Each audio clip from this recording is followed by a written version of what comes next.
இது முருகப்பெருமான் யுகம். உலகத்துல இருக்கிற முருக பக்தர்கள் எல்லாருக்குமே தெரிஞ்ச ஒரு விஷயம் கந்த சஷ்டி கவசம். ஆனா இன்னைக்கு இருக்கிற அந்த அவசர யுகத்துல என்ன ஆகி போச்சு அப்படின்னு கேட்டீங்கன்னா, கந்த சஷ்டி கவசம் துதிப்போக்கு வல்வினை போம்னு ஆரம்பிச்சுட்டு கடன்னு முருகப்பெருமான் கேட்டு முடிக்கிறதுக்கு முன்னாடியே கந்த சஷ்டி கவசத்தை முடிச்சுட்டு அவங்க வேலையை பார்க்க போயிடுவாங்க. கந்த சஷ்டி கவசம்ங்கிறது ஒரு அற்புதமான துதி.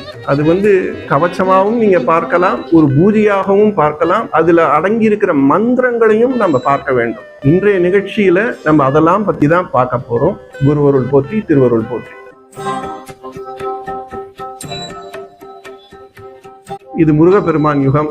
உலகத்துல இருக்கிற முருக பக்தர்கள் எல்லாருக்குமே தெரிஞ்ச ஒரு விஷயம் கந்த சஷ்டி கவசம். ஆனா இன்னைக்கு இருக்கிற அந்த அவசர யுகத்துல என்ன ஆகி போச்சு அப்படின்னு கேட்டீங்கன்னா, கந்த சஷ்டி கவசம் துதிப்போக்கு வல்வினை போம்னு ஆரம்பிச்சுட்டு கடன்னு முருகப்பெருமான் கேட்டு முடிக்கிறதுக்கு முன்னாடியே கந்த சஷ்டி கவசத்தை முடிச்சுட்டு அவங்க வேலையை பார்க்க போயிடுவாங்க. கந்த சஷ்டி கவசம்ங்கிறது ஒரு அற்புதமான துதி.